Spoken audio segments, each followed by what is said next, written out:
a igreja nunca vai ser vencida. Quem quiser se levantar, se levante. Reis, impérios, falsos profetas, hereges, Coliseu, nada venceu a igreja. Vocês sabem que foi após 430 anos na escravidão egípcia que Deus usa Moisés para tirar os hebreus do Egito e conduzi-los à terra que Deus havia prometido a seus pais lhe daria, Abraão, Isaque e Jacó. Após a passagem do Mar Vermelho, na primeira parada, Deus solicita a Moisés que suba até o cume do Sinai. E Moisés, quando subiu ao cume do Sinai, ficou por lá por 40 dias e 40 noites, debaixo de um jejum sobrenatural. Os antigos dizem que Moisés ficou com Deus por 40 dias e 40 noites nesse jejum sobrenatural, porque o propósito de Deus era que Moisés atingisse a natureza dos anjos para poder ver o tabernáculo celestial. E quando Deus mostra o tabernáculo celestial a Moisés, Deus disse a Moisés: faz a uma aí embaixo conforme o que eu estou te mostrando. Quando Moisés desce do monte, Moisés desce com 3 coisas: a glória de Deus em seu rosto, a planta do tabernáculo no seu coração e as tábuas da lei escritas pelo dedo de Deus em suas mãos. Mas o pastor não trabalha só. O Espírito Santo se encarregou de dar dons a 2 jovens por nomes de Bezalel e Aholiabe. Estes seriam os artífices que construiria as peças ou a mobília que compunha este tabernáculo. É interessante que os nomes desses jovens, assim como os nomes dos seus pais, têm tudo a ver com a obra de Deus e com a obra do Espírito Santo. O nome Bezalel significa a sombra de Deus. Ele era filho de Uri, que significa luz ou resplendor, que era filho de Ur, que significa nobre ou puro. Já o seu colega, o outro artífice, por nome Aholiabe, o significado do seu nome é tabernáculo do meu pai, e ele era filho de Aizamaque, que significa aquele que auxilia. Esses 2 jovens, o significado dos seus nomes, como os nomes dos seus pais, apontam para a obra do Espírito Santo e o chamado na vida deles. Esses jovens, eles se encarregaram de construir esse tabernáculo, que era uma tenda móvel que armava e desarmava. Parece ser algo assim tão simples, mas eu não conheço nada em matéria de tipologia em toda a Bíblia como o tabernáculo de Moisés. O tabernáculo de Moisés fala do Pai, fala do Filho, fala do Espírito Santo, fala dos dons espirituais, fala dos dons ministeriais, fala da igreja, e a igreja está representada pelas tábuas que ficavam de pé. Isso significa que a igreja sempre estará de pé. As tábuas estavam aliançadas com colchetes, significa que além de estarmos de pé, nós estamos aliançados uns com os outros. A igreja está representada no tabernáculo pelas tábuas, pelos colchetes, mas além de todas essas coisas e muito mais, as 6 peças que compunham este tabernáculo, elas representam a imposição de mãos, a fé em Deus, a doutrina dos batismos, o juízo eterno, a ressurreição dos mortos, e também se fala dos batismos. Isso significa que o tabernáculo, em matéria de tipologia, não há absolutamente nada na Bíblia que se compare a essa estrutura de madeira. O tabernáculo era feito em 3 divisórias. Havia o átrio, e no átrio estava o altar dos holocaustos e a bacia. Havia 5 colunas, entrava-se para o lugar santo. À direita, na entrada, estava a mesa dos pães, à esquerda estava o castiçal de ouro. Havia o altar do incenso, 4 colunas, e estava o Santíssimo com uma arca e o propiciatório. É claro que para entrar nesse tabernáculo era necessário passar por uma porta, e a verdade é que não existia uma porta de abrir e fechar. Era um reposteiro colorido, eram 4 cores distintas representando, número 1, a santidade de Jesus, número 2, representando a realeza de Jesus, Número 3, representando a servidão, porque Cristo veio para servir. E também representava a última cor, a divindade e a eternidade de Jesus. Pastor, por que você diz que não havia uma porta de abrir e fechar? Porque o texto está dizendo que era uma porta, mas não era uma porta de abrir e fechar, era um reposteiro. Os apriscos não possuíam porta. A porta era o pastor, que após colocar as ovelhas dentro do aprisco, ele se deitava sendo a porta, porque as ovelhas não passam por cima do seu pastor. É por isso que em João capítulo de número 14, Jesus disse: eu sou a porta, quem entrar por mim salvar-se-á, entrará e sairá e achará pastagem. A porta do tabernáculo, assim como a porta de todo o aprisco, ficava sempre voltada para o oriente, representando o nascer do sol, e o fundo ficava para o oeste, o pôr do sol, significando que Cristo é quem dá a vida e quem tira a vida.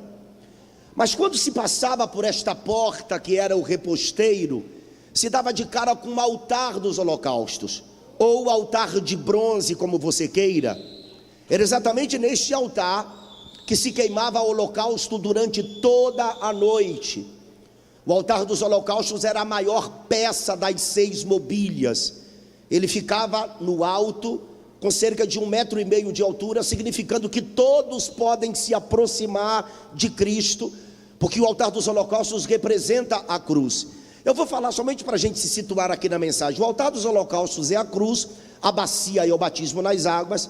As 5 colunas representam os 5 ministérios da igreja de Efésios 4:11, apóstolos, profetas, evangelistas, pastores e mestres. A mesa dos pães representa uma santa ceia, o castiçal representa a igreja, o altar do incenso representa a oração e adoração que move o trono de Deus. As 4 colunas representam os 4 evangelhos, Mateus, Marcos, Lucas e João, e o Santíssimo com a arca representa a glória de Deus. Então eu vou falar só uma vez e você memoriza. Nós entramos pela porta que é Cristo, somos salvos no altar dos holocaustos da cruz, nos batizamos nas águas da bacia, temos compromisso com o ministério da igreja, ceiamos nas mesas dos pães, somos cheios do Espírito Santo no castiçal, oramos e adoramos no altar do incenso, conhecemos Cristo pelos 4 evangelhos, Mateus, Marcos, Lucas e João, e estamos diante de Deus na sua glória. Então, que entra pela porta, dá de cara com a cruz, que é o altar dos holocaustos. Esse altar se queimava holocausto durante toda a noite. A palavra holocausto em hebraico significa fazer subir. Deus recebia o holocausto como cheiro suave às suas narinas. Só que havia um ritual, toda madrugada, o sacerdote precisava remover a cinza, o resíduo da combustão, da queima daquele holocausto, que havia queimado durante toda a noite, e o sacerdote precisava de um ritual, ele precisava vestir-se de vestes de linho, e o capítulo de número 6, versos 10, 11, 12 e 13 de Levítico, fala que o sacerdote vestirá sua veste de linho e vestirá as calças de linho sobre a sua carne, e levantará a cinza quando o fogo houver consumido o holocausto sobre o altar, e a porá junto ao altar. O sacerdote não retirava a cinza e de imediato ele levava a cinza para fora do arraial. Ele se vestia a rigor apenas para remover a cinza do altar que estava na grelha e colocava ao lado do altar. Ouça o que diz o versículo 11: depois despirá as suas vestes e vestirá outras vestes e levará a cinza fora do arraial para um lugar limpo. O versículo de número 12: o fogo que está sobre o altar arderá nele, não se apagará, mas o sacerdote acenderá lenha nele cada manhã, e sobre ele porá em ordem o holocausto, e sobre ele queimará a gordura das ofertas pacíficas. Eu estava estudando sobre o altar dos holocaustos, e eu compreendi que esta cinza na Bíblia tem alguns significados. Tem textos que diz que na cinza não há nutrientes. No Salmos de número 102, misturar cinza ao alimento significava tristeza. Em Jó capítulo de número 18, quando Jó se assenta sobre as cinzas, isso significa humilhação. Jó estava se sentindo humilhado, ele arrapou a cabeça e assentou sobre a cinza. Só que em forma de aplicação, cinzas são coisas que se passaram. Por que o sacerdote tinha que apanhar cinza do altar, com todo este ritual, vestido a rigor, e depois ter que trocar as vestes para jogar essa cinza fora do arraial? Se cinza não é nutrientes, se cinza denota tristeza, se cinza denota amargura, por que os sacerdotes tinham que levar essa cinza para fora do arraial e a lançar num lugar limpo? Eu estava entendendo aqui sobre isso. Cinzas são coisas que se passaram. Cinzas são coisas que se passaram. Mas observe que o sacerdote, ele lança esta cinza num lugar limpo. Olhando dentro de um contexto sem saudosismo, nós pegamos o bonde andando, irmãos. Nós pegamos o bonde andando. Nada era assim como a gente está vendo hoje. As nossas igrejas que têm ar-condicionado, poltronas para se assentar, microfones de última geração. Nós encontramos tudo pronto. Alguém passou lá atrás para deixar todas essas coisas edificadas em nossas vidas. Eu estava ministrando no centenário da Igreja Assembleia de Deus num certo estado do nosso país, e eu estava estudando a história da Assembleia de Deus, e eu entendi que Gunnar Wingre e Daniel Berg, quando chegaram aqui no Brasil, eles encontraram muita dificuldade, principalmente para pregar o Evangelho. Algumas vezes Daniel Berg foi lançado dentro do rio para ele voltar para a Suécia, segundo os opositores, pelo mesmo caminho por onde ele havia chegado. Na época em que eles chegaram aqui no Brasil, enquanto Daniel Berg trabalhava de fundidor, Gunnar Wingre estudava o português. Na primeira pregação de Gunnar Wingre, ele pregou com muita dificuldade e usou alguns textos de Atos dos Apóstolos, falando sobre o batismo com o Espírito Santo. Ora, Gunnar Wingre e Daniel Berg haviam tido uma experiência extraordinária na Rua Azusa, em Los Angeles, na Califórnia, e é depois que eles saem da Suécia e vêm parar no Brasil. Aqueles primeiros versos que Gunnar Wingre pregou naquela noite, havia alguns irmãos naquele culto, e uma mulher por nome de Celina de Albuquerque. Ela creu na pregação de Gunnar Wingre naquela noite, e ele afirmava que Jesus batizava com o Espírito Santo. Celina de Albuquerque creu na mensagem de Gunnar Wingre e foi para casa, Rua Siqueira Mendes, número 17. E ela mesmo, dando seu testemunho, diz que dobrou seus joelhos, era 2 horas da manhã, e orou até as 4 horas da manhã, e só levantou quando Jesus havia batizado-a com o Espírito Santo. Celina de Albuquerque foi a primeira mulher a ser batizada com o Espírito Santo no Brasil. Daí 20 crentes, deu-se início à nossa igreja Assembleia de Deus, que não tinha o nome de Assembleia de Deus.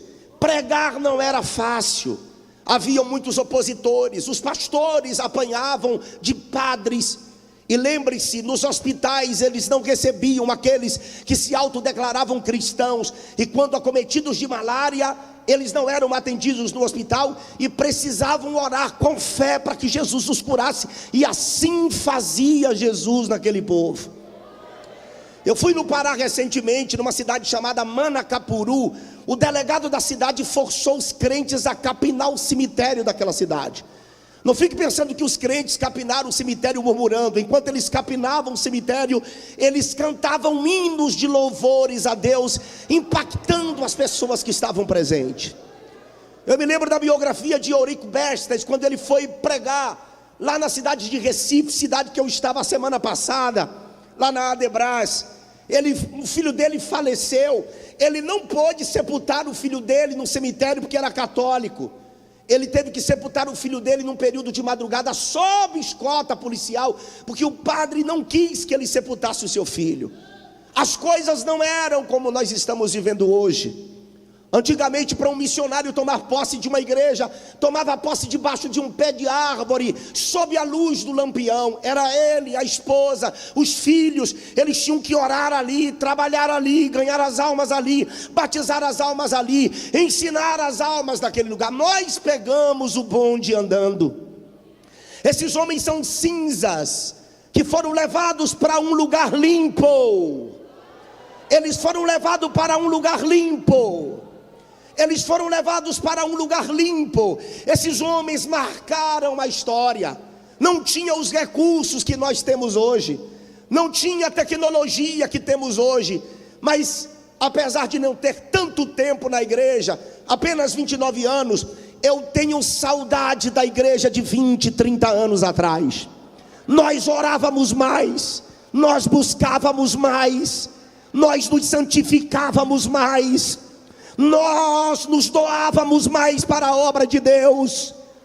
E eu vou dizer uma coisa para vocês, ei jovens, Deus não vai ressuscitar Gunnar Wingre, Daniel Berg, Eurico Bester, nenhum desses homens que ficaram para trás, que já se foram, para fazer a obra dele nesse tempo. Quem tem que fazer hoje somos nós. Você quem deve fazer alguma coisa para Deus nesse tempo. Quem está entendendo o que eu estou pregando, por favor, levante uma das mãos.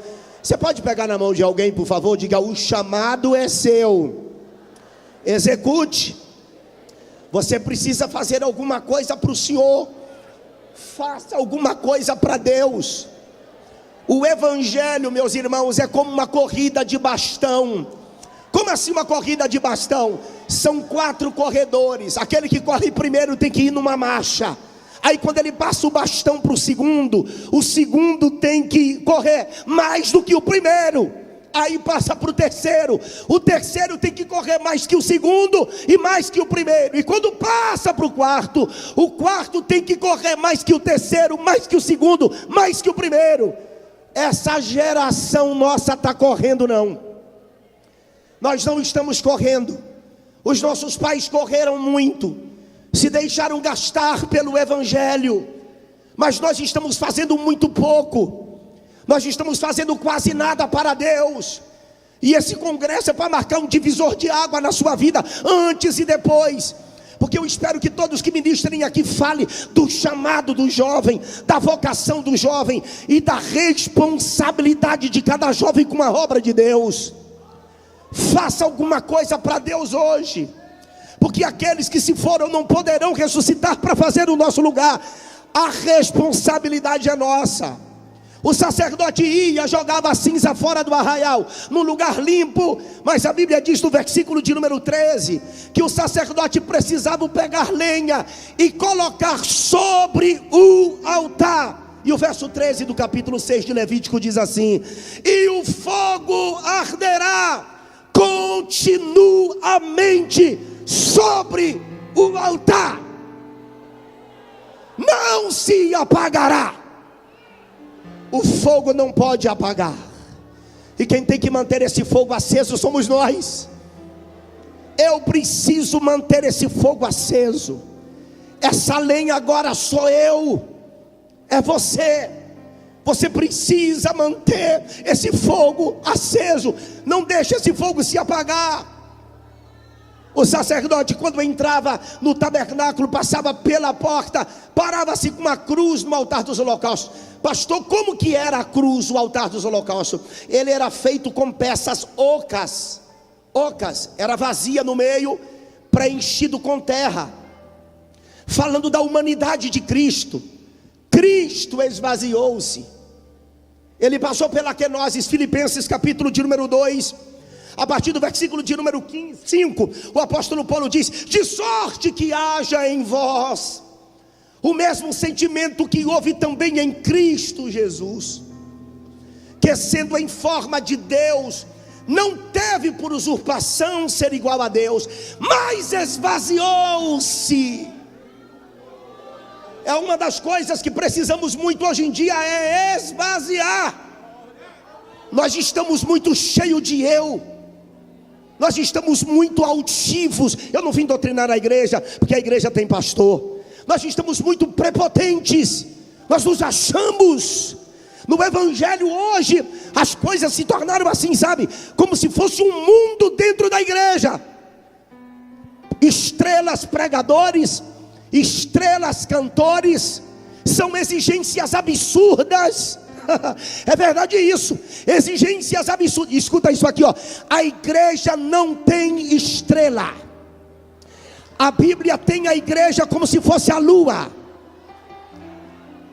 A igreja é como a lua, porque a lua não depende da luz do sol. A lua não tem luz própria como as estrelas. A lua depende da luz do sol para alumiar durante a noite. Estrela, ela é composta de gases, tem luz própria. A igreja é como a lua, porque ela precisa da luz de Cristo para alumiar a cidade, a comunidade. Levante a mão direita comigo, por gentileza. Fale para alguém aí: você tem um chamado, execute-o. Quem tem um chamado aqui? Quem tem um chamado?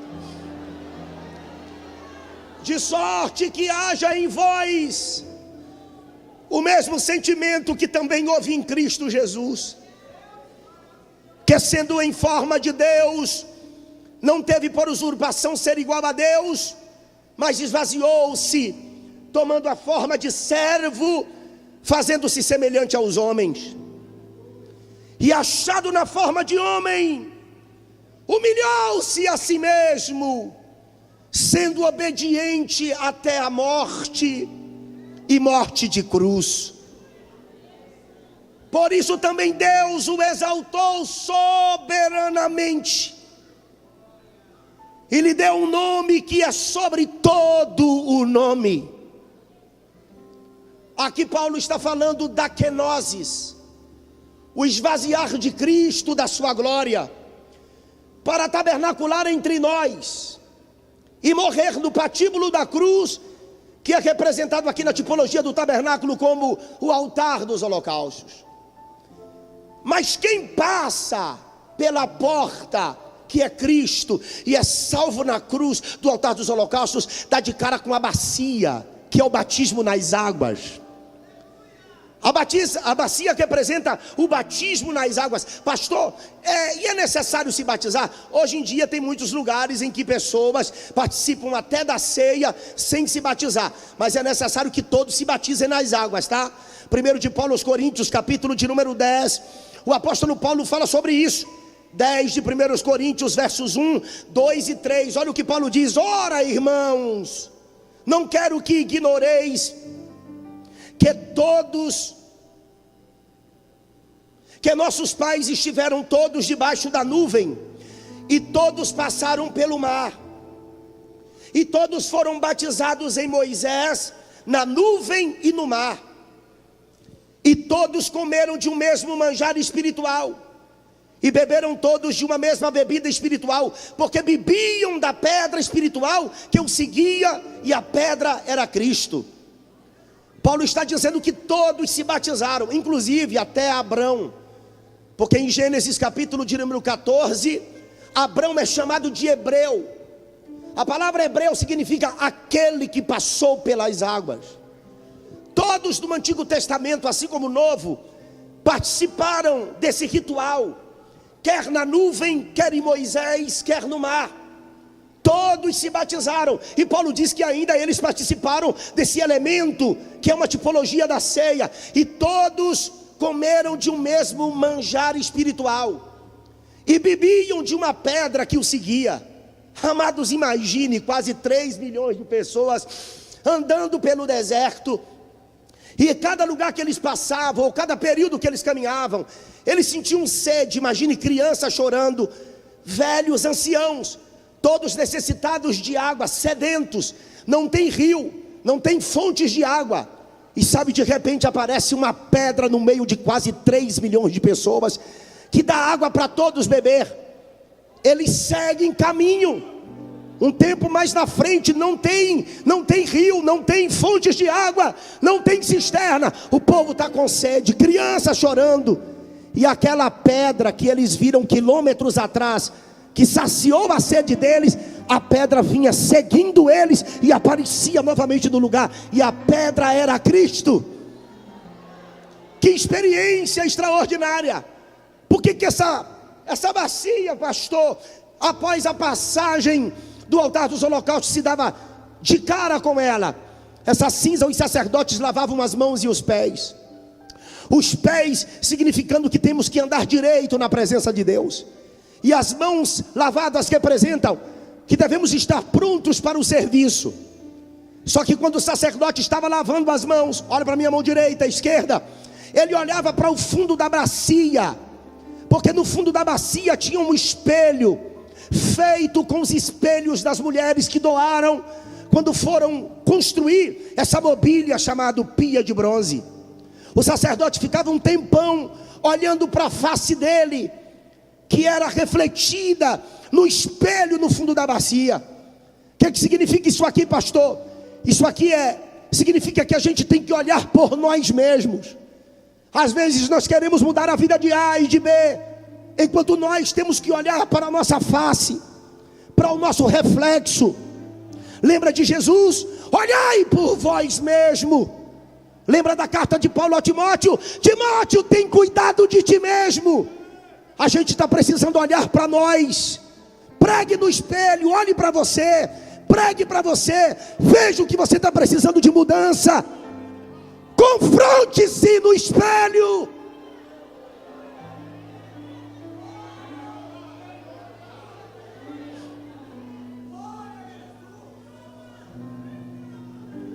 Temos que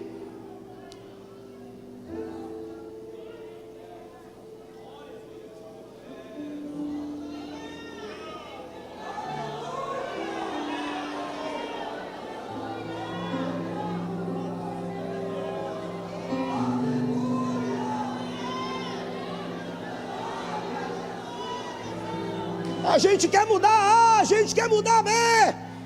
E a Bíblia está dizendo que é para a gente ter cuidado de nós mesmos.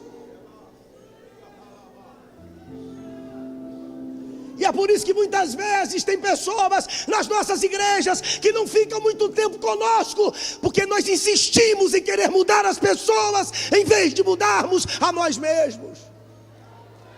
Olhe para dentro da bacia, olhe para o espelho, olhe para você mesmo, e se você puder, arrebate alguns do fogo. E quem entrava pela porta, que é Cristo, que era salvo no altar dos holocaustos, que é a cruz, que se batizava nas águas da bacia, passa a ter compromisso com o ministério da igreja. Crente precisa ter compromisso com o ministério da igreja. Hoje, pelo fato de ter muitas denominações, as pessoas hoje confrontam os pastores. Há 30 anos atrás, pastor, a gente temia a presença do pastor. Não era medo, era respeito. Hoje tudo é diferente. Tem páginas para falar mal de pastor. Eu vou falar uma coisa aqui, ó. Pastor é um ser humano que ninguém mexe com ele, só Deus. Só Deus mexe com esse pastor aqui, ó. Só ele. Ah, pastor, mas eu também sou ungido. Você é ungido, mas você não é o pastor da igreja. Eu sei que tem hora que o pastor faz raiva, sabe? Você pensa até em dar uma voadora no pastor, mas só pensa, não vai dar, né? O pastor faz raiva sim. Só que o pastor é um cara que você não mexe com ele. O único que mexe com o pastor é o próprio Deus. Pastor, mas o pastor manda em minha vida? Manda. Aqui não é a casa de mãe Joana não, aqui é a casa de Deus.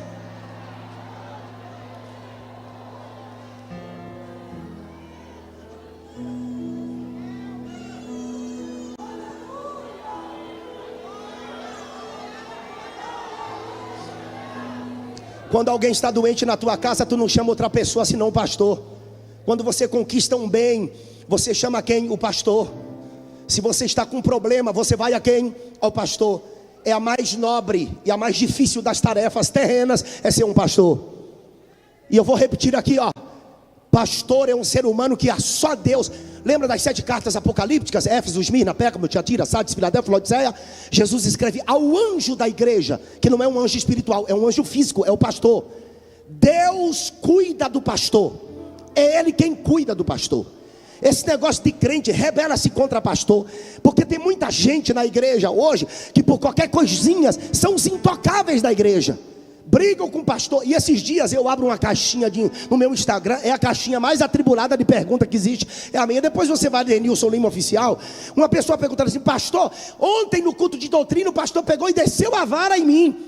Desceu a vara em mim, porque parece que ele estava sabendo do problema que está acontecendo comigo. Ora, irmão, mas o pastor tem uma vara mesmo, é para bater nas costas da ovelha. O pastor tem 3 coisas: uma vara, um cajado e uma botija de óleo. Isso aqui que apresenta o cuidado. O pastor bate, mas também ele tem um cajado para puxar no seu colo. Ele tem azeite para passar na cabeça, e azeite sara feridas. Eu vou falar uma coisa para o senhor, pastor: quando Deus deixar de puxar minha orelha, eu devo ficar preocupado. Porque enquanto Deus estiver puxando a minha orelha, enquanto Deus estiver me exortando, Ele ainda está dizendo para mim: eu te amo, Denilson. Eu te amo, Denilson. Levante a mão direita, por favor. Aponta para alguém e diga: tenha compromisso com o ministério da igreja.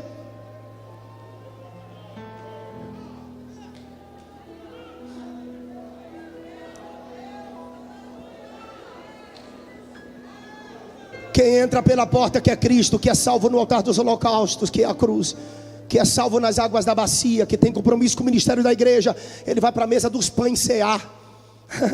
A mesa dos pães é a santa ceia, é o lugar da comunhão, é o lugar da coinonia. Eram 12 pães que eram colocados ali, os sacerdotes comiam todo sábado quando os trocavam. Aquela mesa representa a mesa da comunhão. Nós precisamos viver em comunhão. Eu sei que é difícil, tem gente que você não convida para sua casa, eu também não convido. Tem gente que você não anda junto, mas você tem que ter comunhão pelo menos de longe. Esses dias minha esposa recebeu um telefonema lá em casa, onde a gente mora, tem uma piscina bonita lá, tem uma churrasqueira no condomínio, e um pessoal que é muito atribulado ligou e disse assim: ô Ellen, a gente pode ir aqui porque mamãe chegou, vamos fazer um churrasco, eu levo a carne. Minha esposa falou: vida, fulana de tal disse que está vindo para cá. O sangue de Jesus tem poder, não traz não. Não traz não. Você ama de longe.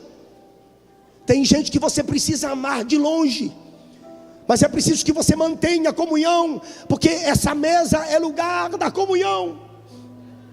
O senhor sabe por que Jesus não revelou a Judas ou os discípulos onde seria o lugar da ceia?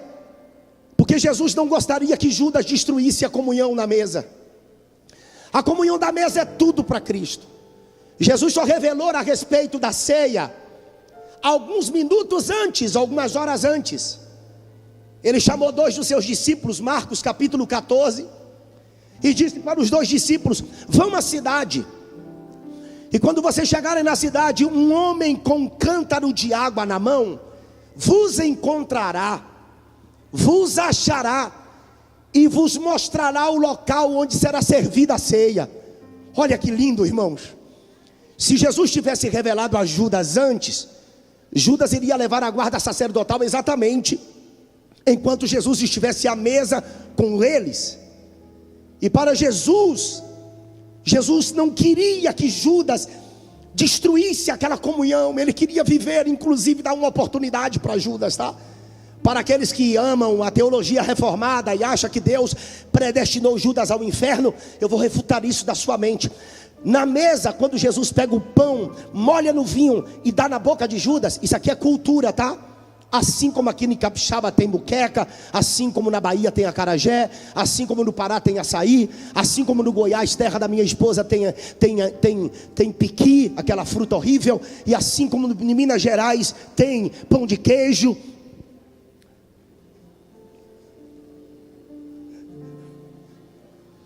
Molhar o pão dentro do vinho e dar na boca de alguém, isso aqui é cultura. Jesus estava dizendo: Judas, eu te amo. Olha lá o que você vai fazer, Judas. Jesus estava falando isso para ele. Jesus não deixou Judas saber, e enviou os 2 discípulos lá à cidade. E quando os discípulos chegaram na cidade, não foram os 2 discípulos que encontraram o homem com cântaro, foi o homem com cântaro de água que os encontrou. Na Bíblia você não vê homem com cântaro de água, você só vê mulher, Rebeca, As mulheres que foram buscar os cântaros de água a mando de Elias em 1 Reis capítulo 18. A mulher de Samaria no capítulo 4 do Evangelho de João, que levou um cântaro de água. Apenas no capítulo 14 do Evangelho de Marcos tem um homem com um cântaro de água. Esse homem com cântaro de água é o homem que sabe tudo. Às vezes você diz assim: pastor, eu já li a Bíblia 30 vezes. Você não sabe de nada. Quem sabe é o homem com um cântaro de água na mão. Esse homem com um cântaro de água sabia onde Cristo ia servir a ceia, porque ele aqui é uma representação do Espírito Santo que sabe tudo de Deus, até as profundezas de Deus. E os discípulos acompanharam, e ele disse: aqui será servido a ceia, no andar de cima, aponta ele, significando que a nossa ceia eterna será após o arrebatamento da igreja, quando Cristo vir nos buscar. A mesa é lugar de comunhão, mas quem entra pela porta, que é Cristo, é salvo no altar dos holocaustos da cruz, que se batiza nas águas da bacia, que tem compromisso com os 5 ministérios da igreja, que ceia na mesa dos pães. Ele é cheio do Espírito Santo no castiçal, porque o castiçal de ouro representa um crente cheio do Espírito Santo. Quem é cheio do Espírito Santo aqui, por favor, dá um grito de aleluia para Deus. O castiçal tem 7 lâmpadas. Quantas lâmpadas? O castiçal representa, dentre outras coisas, representa a árvore da vida. O castiçal de ouro é chamada de Kirilat Adonai. Repete após mim: Kirilat Adonai. Kirilat Adonai significa a congregação do Senhor. Por isso que o castiçal de ouro representa a igreja. As 7 lâmpadas representam os 7 olhos de Deus, 7 espíritos de Deus. Não é que Deus tenha 7 espíritos, é o espírito sétuplo, é o espírito perfeito que estava em Cristo, lá em Isaías capítulo de número 11, versículo de número 2. Esse castiçal, ele não era uma peça distinta de encaixe, era uma peça só, feita de ouro batido, não havia encaixe. Eram 3 peças, Êxodo capítulo 25, a partir do 31, de um lado, 3 peças, 3 lâmpadas do outro lado, e no meio, a haste central, que dava sustentabilidade ao castiçal. Essa 4ª haste representa Cristo, porque Cristo é o sol. Lembra quando Deus criou o sol em Gênesis 1? Criou no 4º dia da criação. Quando foi que Cristo apareceu aqui? No 4º milênio. Quem é o sol? É Ele. 3 lâmpadas de um lado, 3 de outra, Ele no meio, representando em sentido horário a 4ª lâmpada. Cristo é o sustentáculo. Sem Cristo a igreja não existiria. Sem Cristo a igreja não seria perfeita, porque 3, 3, 6, 6 é imperfeito. Ele é que dá sustentabilidade, e é Ele o número 7, que representa pleno, perfeito. É por isso que a igreja nunca vai cair, a igreja nunca vai ser vencida. Quem quiser se levantar, se levante. Reis, impérios, falsos profetas, hereges, Coliseu, nada venceu a igreja.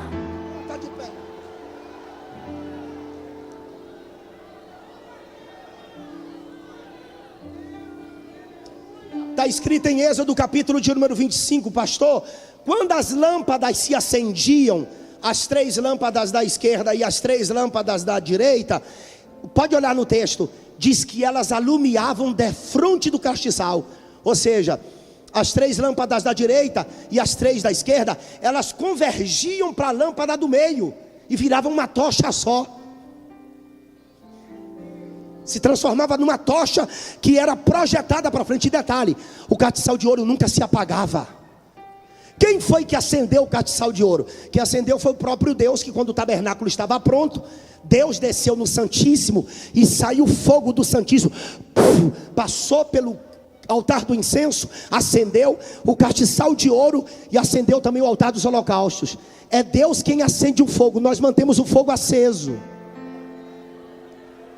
É interessante que a projeção, o projeto de Deus para a construção do tabernáculo era para Moisés começar do Santíssimo e terminar no átrio, no altar dos holocaustos. Mas na execução da obra, Moisés começa lá no altar do holocausto e termina no Santíssimo. Como assim, pastor? Porque o projeto era de uma forma e a execução do projeto foi de outra forma. É porque Moisés começando do altar do holocausto, terminando no Santíssimo, é Cristo descendo na cruz do Calvário, morrendo na cruz, para nos levar para a presença de Deus lá dentro do Santíssimo. E é preciso passar por todos esses caminhos até o castiçal de ouro, porque ele era movido com óleo da oliveira, óleo batido da oliveira. E observe, ele era composto, completamente feito de ouro, representando a glória de Deus e a sua realeza.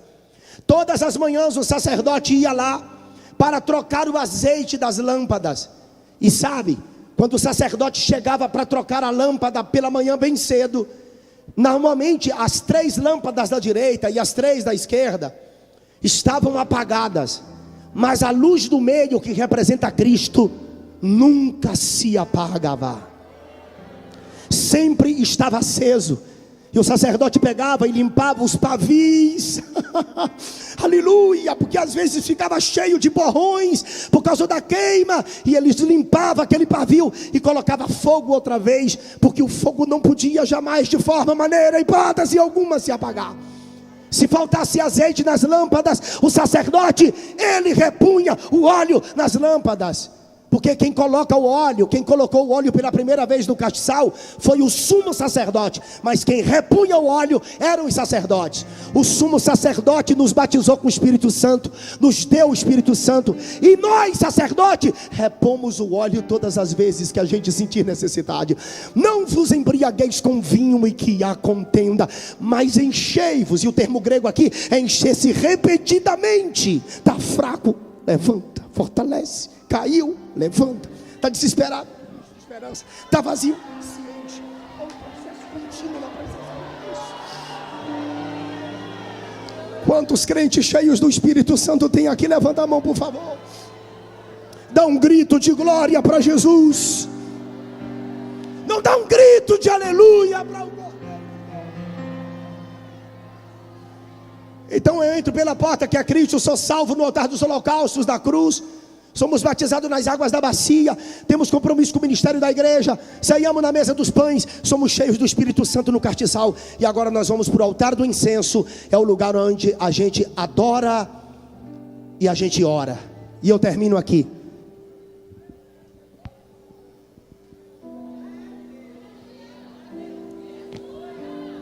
O trono de Deus é movido por bicombustível: oração e adoração.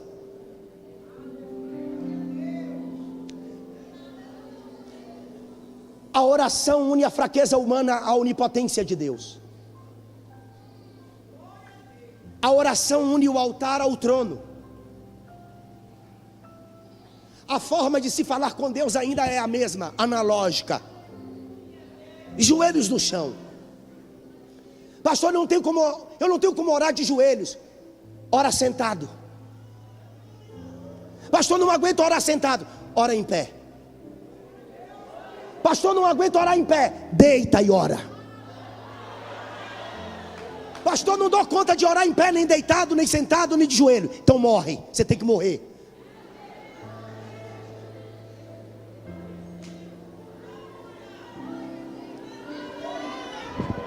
Não precisa palavras bonitas para conversar com Deus. Magnificentíssimo, ai, marcessível.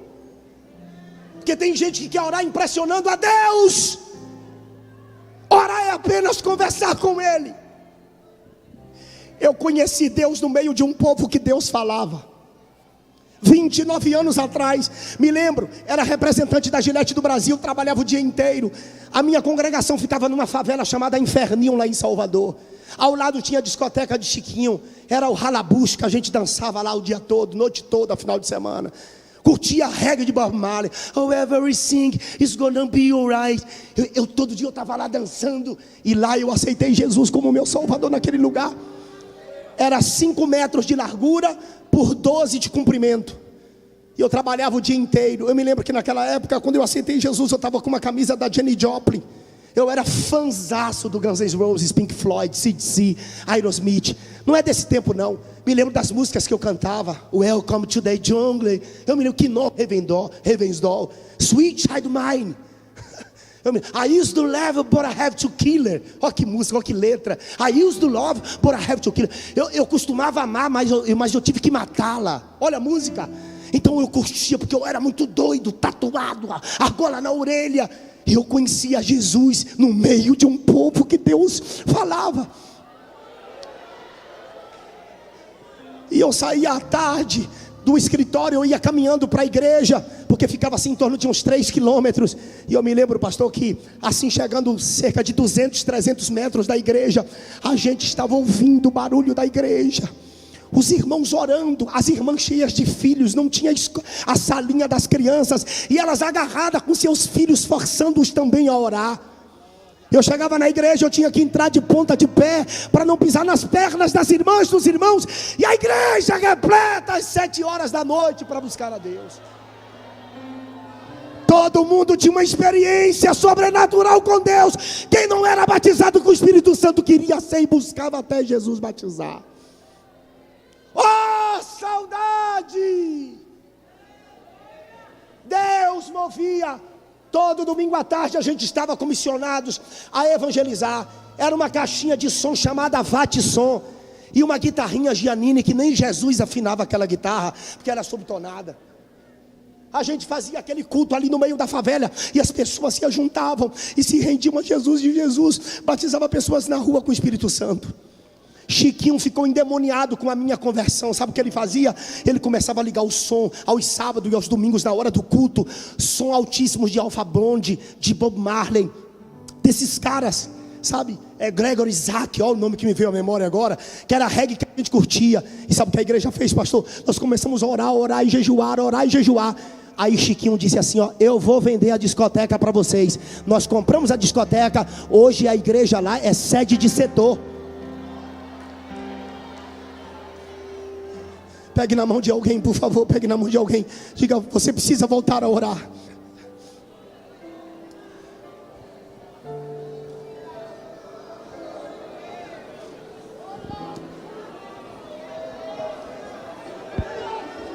Os dons espirituais, pastor, os dons espirituais eram evidentes.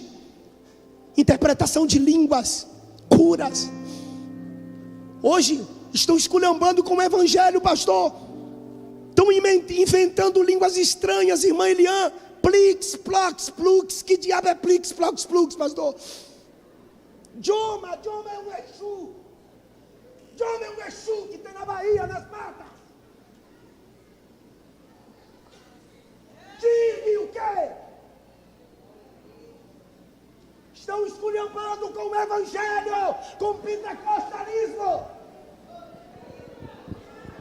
Homens vestidos de roupa de sacerdotes de matriz africana, com incensário na mão rodando, com espada. Vi um culto em que o obreiro sai do altar, vai na coluna central da igreja, trepa na coluna e fica com a cabeça, com o espírito do pica-pau.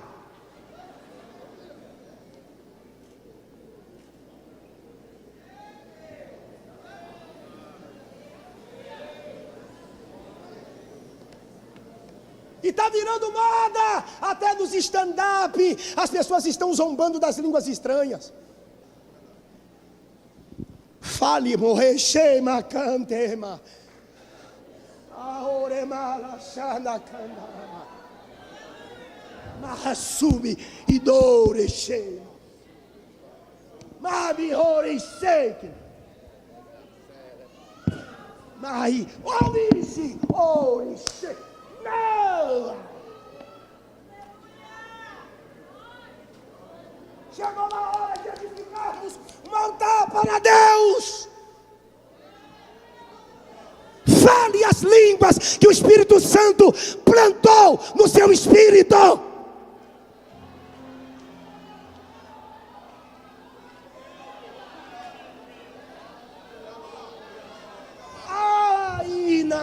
A igreja sabe quando você está falando a língua do Espírito Santo. A igreja sabe.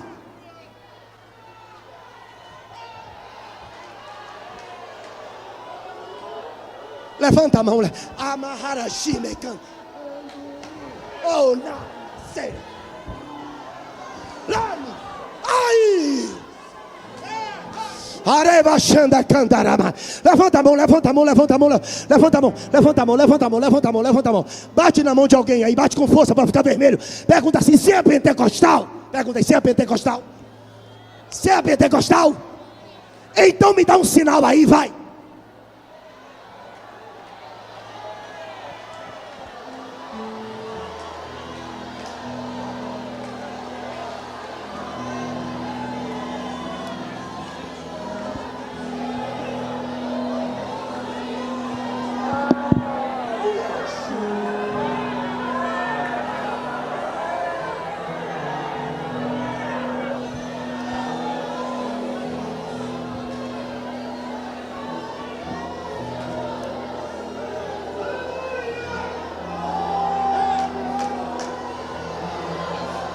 Alabara cantará.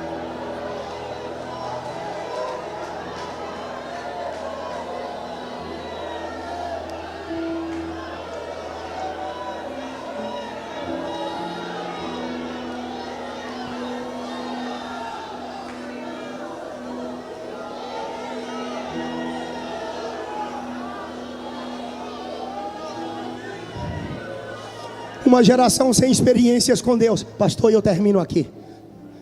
Eu não vou no Santíssimo, senão a gente não sai do Santíssimo. Uma geração que não busca. Jovens, por favor, jovens, busquem a Deus. O batismo com o Espírito Santo salva, pastor? Não, mas é uma experiência. O evangelho é empírico. Tem essa experiência, busque essa experiência. Vocês busque até você ser batizado. A minha irmã esperou por 16 anos em busca, buscando, até que uma manhã de domingo lá na nossa igreja, eu pregando, Jesus a batizou com o Espírito Santo. O meu primeiro pastor era um velhinho, já com 80 anos de idade, Vladimir Araújo. Aceitou a Jesus bem cedo, criança. Foi batizado com o Espírito Santo depois de 40 anos de crente. Busque essa experiência com Deus. O evangelho é empírico. Por favor, saia da margem do rio, caminhe mais um pouco. Tenha essa experiência com Deus. Olha só, o altar do incenso se ora e se adora. É aqui que se adora. Como assim, pastor, se adora? Deus é movido por adoração. O que é adoração, pastor? Não é todo tipo de cântico que é orar. Não é todo tipo de cântico que é adoração, não é. Tem cântico que você canta que é uma oração.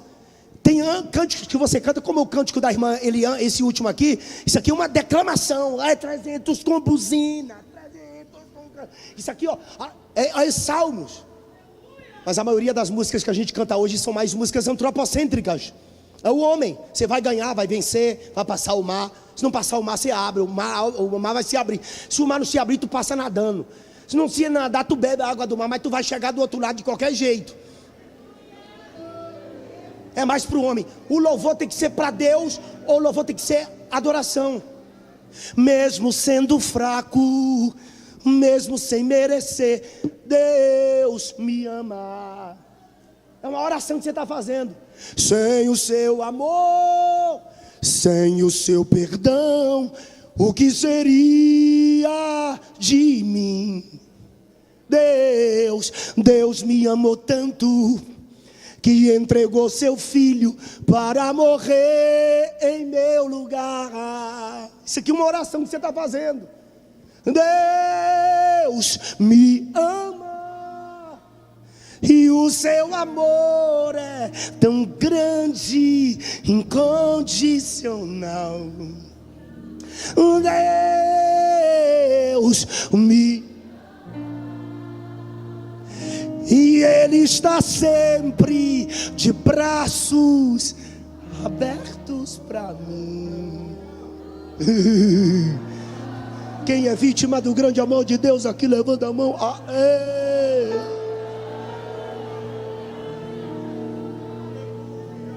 Entra na minha casa, entra na... É uma oração. Mexe com mim, sara todas as... Não é? Você está fazendo uma oração.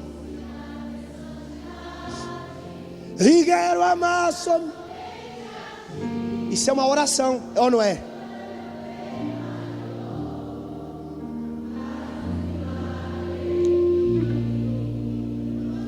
De todas as provas que eu já passei. É uma oração. É bem difícil, Senhor, às vezes ter que ouvir. É uma oração, não é? Lembranças.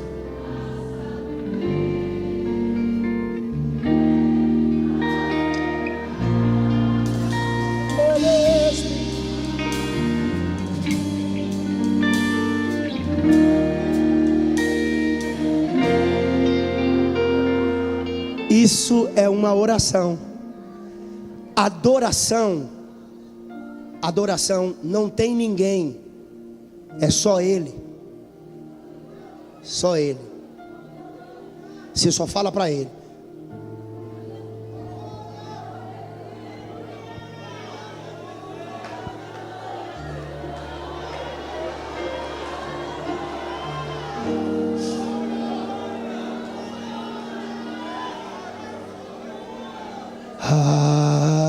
Aleluia.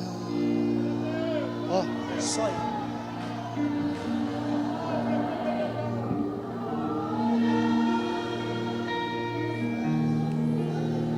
Senhor nosso Deus. Eu não sei se está alto ou se está baixo, mas me ajuda. Aleluia. Não tem ninguém no meio, só Ele. Aleluia.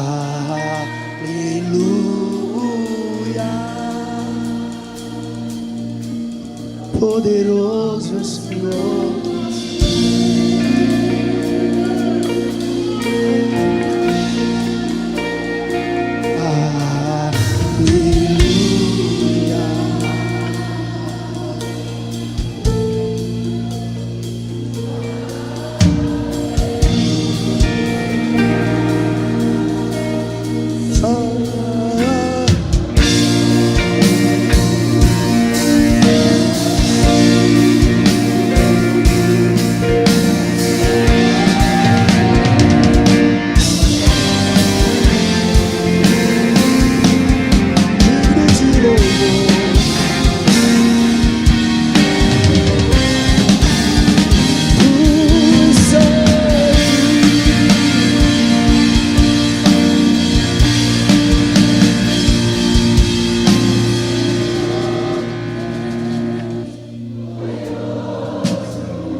Posso pedir à igreja para ficar de pé, pastor?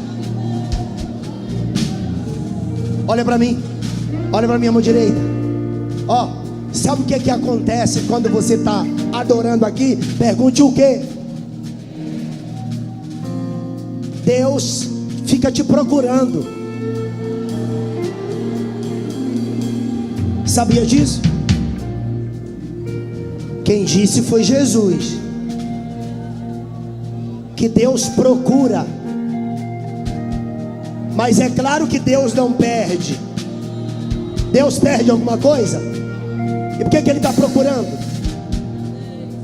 Ele está procurando porque o termo grego ali é sintonia. É sintonia ali, ó. Procurar é sintonia. Você já ligou o rádio? Já procurou estações? Lá de cima Deus fica procurando, ou seja, sintonizando.